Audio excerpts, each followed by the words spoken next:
Aqui a sua pergunta é como lidar com os pensamentos. Essa pergunta é muito comum. Nós temos uma playlist aqui no canal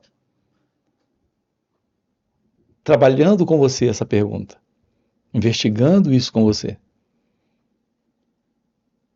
Quando você tem um problema no seu carro, você leva ao mecânico. Quando você tem um problema com a sua televisão, você leva para uma oficina. Quando você tem um problema técnico, você leva para um especialista. Aqui nós estamos lidando com a nossa mente. Esse equipamento, essa mente, constituída de emoções, sentimentos, sensações, percepções e também pensamentos, precisa ser compreendido. Ele é um mecanismo. Nós estamos lidando com uma mecânica. Eu quero chamar a sua atenção para isso aqui. Quando você olha para um carro funcionando, você sabe que ele funciona a partir de sistemas mecânicos e elétricos, mas são basicamente sistemas que, quando apresentam um problema, precisam ser atendidos tecnicamente. Aqui a pergunta é: o que é a mente? A resposta simples é que estamos lidando com algo que, apesar de se mostrar biológico, dentro de uma estrutura biológica, nós estamos lidando também com algo que requer uma compreensão desta mecânica. Qual é a mecânica do pensamento? Qual é a mecânica da emoção? Qual é a mecânica do sentimento? Como funciona a sensação? Como funciona a percepção? É essa visão que nos aproxima de uma compreensão de como lidar com isso. Como seres humanos, nós temos apresentado, assim como um carro apresenta problemas, e uma televisão ou um computador, assim como esses mecanismos dão pane, como seres humanos, nós também estamos apresentando problemas. As panes em nós são problemas. Nós temos nomes especiais para essas panes. Nós chamamos de sofrimento psíquico, sofrimento emocional, sofrimento sentimental para o sofrimento humano. A presença do sofrimento é a presença de um problema, de uma desordem. Quando está tudo bem com a sua boca, você não sente dor. Mas se você sentir alguma dor, com certeza há algo errado, há algo fora do lugar, há algo descontextualizado, há algo fora do contexto normal. É isso que nós chamamos de problema. É isso que nós chamamos de sofrimento. Então, se uma dor aparece na sua boca, você procura um especialista. Você vai a um dentista. Se uma dor se apresenta no seu pé, você vai a um ortopedista. Você vai em busca de ajuda para a correção disso. Aqui, psicologicamente, nós estamos com um problema. E esse problema é a forma como em nós se processa o pensamento. Olhe para sua cabeça e ficará claro. O volume de pensamentos dentro da sua cabeça é enorme. E você não precisa desses pensamentos. Nós precisamos de um pensamento como precisamos de uma colher para tomar sopa. Você não usa 3 colheres. Você não usa 5. Você não usa 10. Você só usa uma. Quando precisamos do pensamento, ele deve estar lá. Então, ele se faz necessário, importante, e nós fazemos uso do pensamento. Essa é a forma natural de lidar com o pensamento. Mas você tem pensamentos em você que funcionam como muitas colheres enquanto você só precisa de uma. Os diversos problemas que nós temos, que são esses sofrimentos que se apresentam nesta mecânica da mente, em nós é algo presente em razão desse enorme volume de pensamentos, causando dentro de você estados internos de desordem emocional, de desordem a nível de sentimento, a nível de sensação, de desordem a nível de percepção nesse instante. É assim que o pensamento está assumindo uma posição desmedida em nós. Nós temos 2 níveis de pensamento se processando dentro de cada um de nós. Vamos nos aproximar disso aqui para compreender, para ter uma resposta para essa pergunta. Como lidar com os pensamentos? Nós estamos diante de algo fundamental se queremos na vida, a vida real. Não esta vida em dor, em contradição, em desordem, com problemas, com sofrimento. Nós temos 2 níveis de pensamento se processando em nós. O pensamento funcional, prático. Por exemplo, quando você está com sede, não só o corpo reclama a ausência, a falta d'água. O cérebro traz uma mensagem, a mensagem de que o que está faltando é a água. Então você se lembra da água. Você vai em busca da água. Nesse nível, o pensamento é funcional, é prático. Se você tem um problema técnico em um equipamento eletrônico na sua casa, um pensamento surge, você precisa levar para um profissional daquela área para consertar aquele equipamento. Então, o pensamento, ele tem uma função muito simples, muito básica, presente em nós. A lembrança de um endereço, de um número de telefone, a necessidade de marcar uma consulta, tudo isso surge no cérebro como uma lembrança funcional, prática. É assim que o pensamento se processa de uma forma natural. Mas fora essa qualidade de pensamentos, nós temos o pensamento do tipo: por que fulano me tratou assim? Mas eu gosto tanto dele, por que ele não deu importância para mim? Da próxima vez que encontrá-lo, eu vou dizer isso e aquilo também para ele. Mas eu não mereço ser tratado assim. Por que a vida é tão injusta?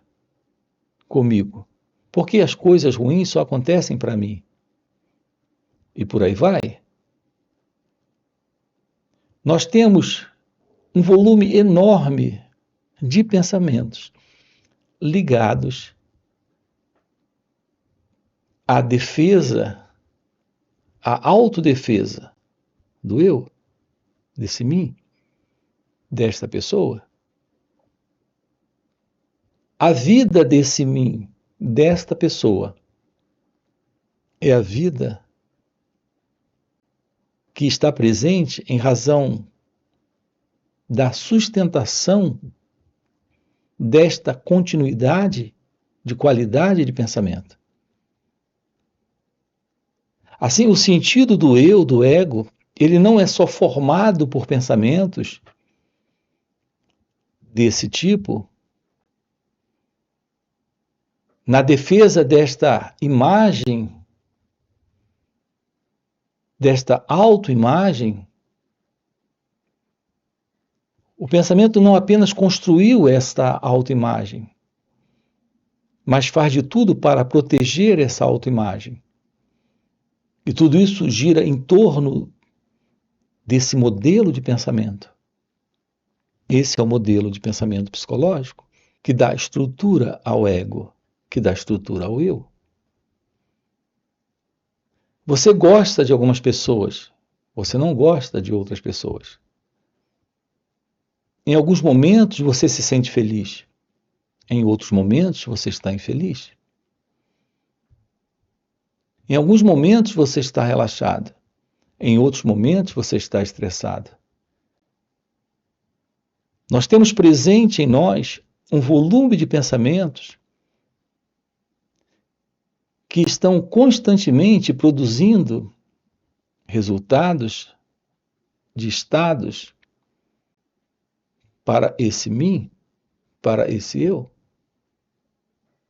para esse ego. Alguns desses resultados são desagradáveis, difíceis, complicados, dolorosos, de desordem, contradição e sofrimento. Já alguns desses estados são aprazíveis, satisfatórios, preenchedores, de prazer, alegria, preenchimento, satisfação. Nós estamos vivendo no pensamento. Essa é a vida da pessoa. Essa é a vida do eu. Essa é a vida do ego. Onde é que se situa a questão do sofrimento humano? Nesse modelo. Nesse modelo de pensamento. São esses pensamentos psíquicos que estão produzindo sofrimentos psíquicos. Essa estrutura psíquica é a estrutura do ego, é a estrutura do eu. A verdade sobre você tem dois aspectos aqui. Nós temos a realidade, além do conhecido, dela não temos o que dizer, porque ela está fora do pensamento, e temos a realidade conhecida, que está dentro do contexto do pensamento, precisamente dentro desta qualidade de pensamento, que é o pensamento psíquico. Aqui está a estrutura desse mim. Aqui com você, nesses encontros, nós estamos discutindo sobre isso, averiguando isso, investigando isso. Estamos nos aproximando desta ciência da compreensão de tudo isso. De tudo isso que se passa conosco dentro desse contexto de pensamento psíquico, de pensamento psicológico, de modelo de pensamento que dá estrutura a esse ego, a esse mim. Portanto, descobrir a verdade do fim para a angústia, depressão, ansiedade, medo, a raiva que tenho das pessoas, o medo que tenho delas, a insegurança dentro das relações e todo tipo de sofrimento presente nesse mim. Isso requer esse estudar a nós mesmos. Nós nunca ou quase nunca atentamos para aquilo que se passa conosco, a não ser em alguns momentos exatamente em que nos sentimos desconfortáveis, em algum nível de desconforto, de desordem. Aquilo que nós chamamos de sofrimento são estados presentes em nós que nos perturbam. E me parece que apenas nesse momento nós começamos a nos dar conta de que nós precisamos ir além disso. Precisamos descobrir o fim para esta condição. Porque assim como uma dor na boca ou uma dor no pé, nós sabemos, pelo menos nesse momento que nós estamos precisando de liberdade, de uma nova condição, onde esta condição que agora está presente aqui desapareça. Porque em momentos como esses,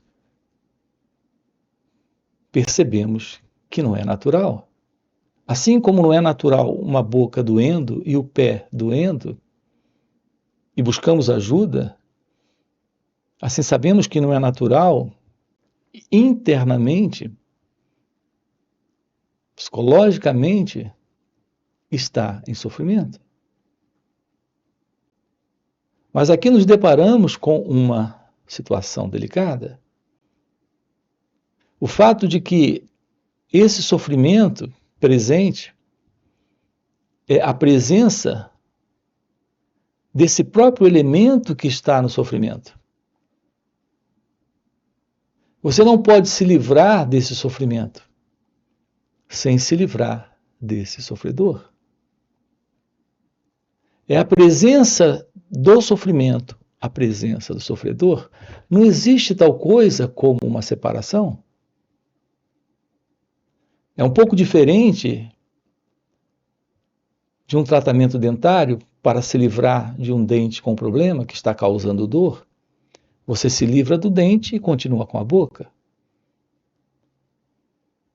Aqui, a liberação desta psicológica condição é a liberação do modelo do pensamento psicológico, desta qualidade de pensamento.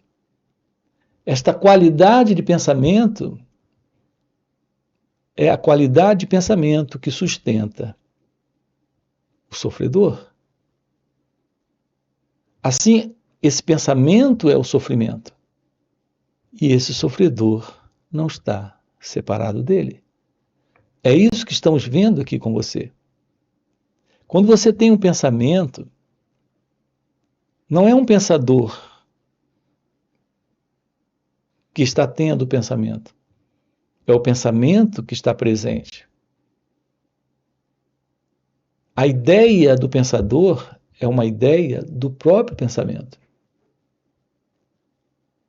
Isso é algo para ser compreendido. A maioria dos seres humanos não está ciente, não tem ciência de como ir, de fato, além do sofrimento, além desses conflitos internos que o pensamento produz. Isso porque não sabemos lidar com o pensamento. E não sabemos porque não compreendemos esse padrão de comportamento do pensamento, que é criar essa separação. É esta qualidade de pensamento psicológico que criou essa identidade psicológica, que é o mim, o eu, o ego, a pessoa.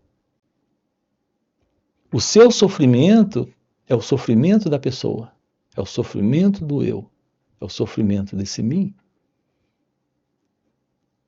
Não há qualquer separação entre esse sofrimento e esse mim. Uma vez que o pensamento é o elemento por detrás desse sofrimento, nós precisamos compreender a verdade sobre o pensamento. Então ficará claro que o pensamento é o próprio elemento da separação entre o sofrimento e o sofredor, entre o pensamento e o pensador, entre essa experiência de sofrimento e o experimentador desse sofrimento. É isso que nós precisamos compreender na vida.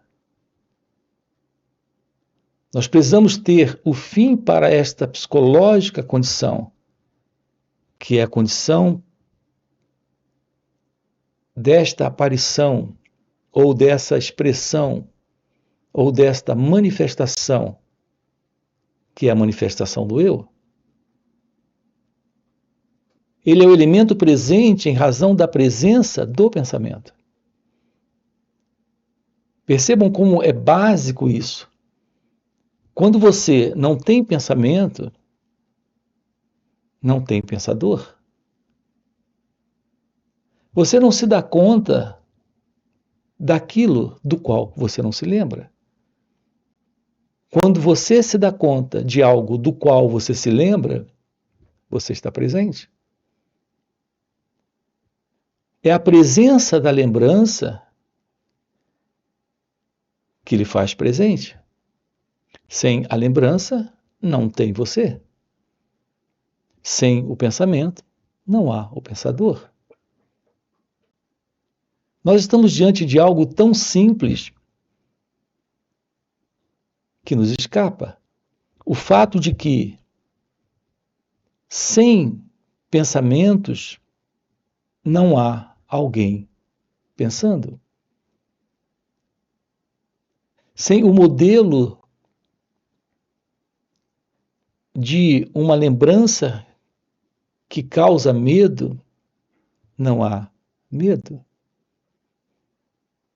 Se não há medo, porque não há lembrança, não há alguém?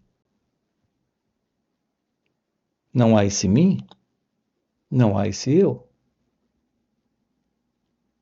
Assim, nós precisamos compreender a verdade de como tudo isso se processa dentro de cada um de nós. Apenas quando você se lembra de alguém que lhe ofendeu, lhe magoou, lhe entristeceu, que você aparece para ficar com raiva dele ou dela.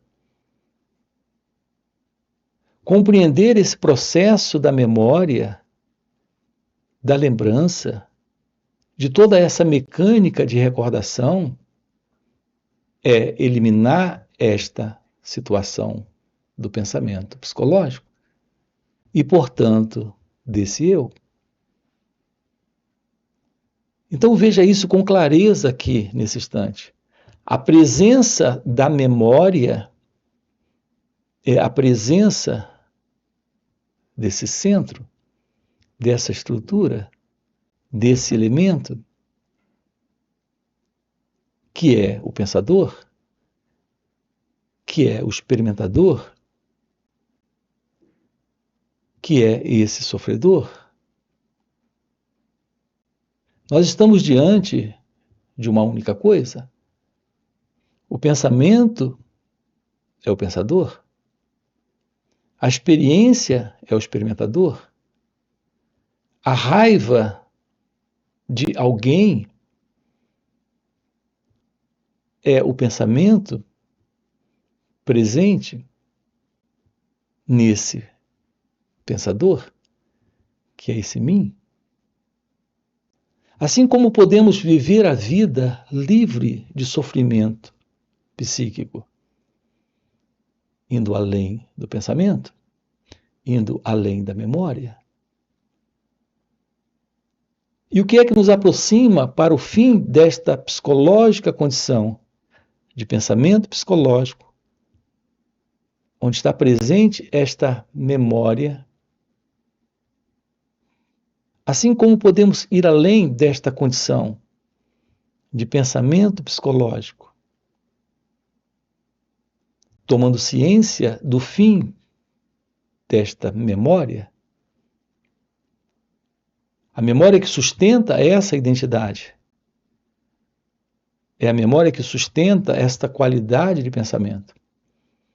Esta qualidade de pensamento, sustentada por essa memória, sustenta esse mim, esse centro, este eu. Como podemos ir além disso? Como podemos romper com isso? Isso é o fim do problema? Isso é o fim do sofrimento? Isso é o fim desta velha condição de identidade egóica. Como podemos romper com isso? Tomando ciência destas reações quando elas surgem. É a presença do autoconhecimento. É a presença de uma visão direta da verdade sobre a meditação. Aqui no canal nós temos uma playlist sobre esse encontro com a realidade do seu ser, de sua natureza essencial, de sua natureza divina. Essa constatação ou esse encontro é algo possível quando nós temos o fim desta qualidade de memória, que é a qualidade de memória psicológica. Quando temos o fim desta memória, temos o fim desta autoimagem, deste pensador, desse experimentador, temos o fim deste eu, desta ilusão de alguém presente, sendo alguém. A verdade da revelação do seu ser requer a presença do autoconhecimento. Nós temos aqui no canal uma playlist, A Verdade sobre o Autoconhecimento e a Real Meditação de uma forma prática. Uma vida livre do pensamento é uma vida livre desse sentido, desse eu. Assim, o pensamento ele fica para fins práticos, diretos e objetivos na vida, mas ele não está mais a serviço desta autodefesa, desta autoproteção, desta ilusória identidade que se passa por você, que se mostra sendo você dentro das relações. É por isso que nós precisamos compreender a verdade desse mim. É a ciência desta verdade que é o descarte desta ilusão. A única realidade presente é a realidade da própria vida. Essa é a realidade de Deus. Esta é a realidade do seu ser. Em sua natureza real, não há sofrimento. É nesse sentido que temos a presença da verdade deste ser humano. Não é o ser humano como nós conhecemos, é a verdade deste ser divino, desta realidade de Deus. Aquilo que está presente agora é esta real consciência. Podemos descobrir a vida sem o eu. Podemos descobrir a vida sem o pensamento, e, portanto, sem o passado, sem essa qualidade de memória que está constantemente protegendo uma imagem, uma autoimagem que o próprio pensamento construiu, podemos ter um contato com esse instante livre de todo esse velho modelo de história, de cultura, de sociedade, de padrão presente nesta psicológica condição desta velha consciência egóica, desta velha mente, que é a mente condicionada? É o que estamos vendo aqui com você. A presença de uma nova mente, de uma nova consciência, de uma nova visão, que é a visão real da vida, onde não está mais presente a ilusão desse eu. É isso que estamos fazendo aqui juntos nos finais de semana. São 2 dias, sábado e domingo. Fica aqui um convite para você. São encontros online nos finais de semana. Você tem aqui na descrição do vídeo o nosso link do WhatsApp para participar desses encontros online. Fora esses encontros, temos encontros presenciais e também retiros. Se isso é algo que faz algum sentido para você, já fica aqui um convite, já deixa o seu like, se inscreve no canal, coloca aqui no comentário, sim, isso faz sentido, ok? E a gente se vê. Valeu pelo encontro e até a próxima. Um de vocês aqui me disse, parece que nós temos prazer de sustentar o conflito. Parece não, com certeza é assim. Porque o conflito dá existência ao problema. E sem problema a gente não vive. Nós adoramos sofrer. Talvez você diga, o que você está dizendo? Eu estou dizendo exatamente isso. Sem sofrimento, você não é uma pessoa.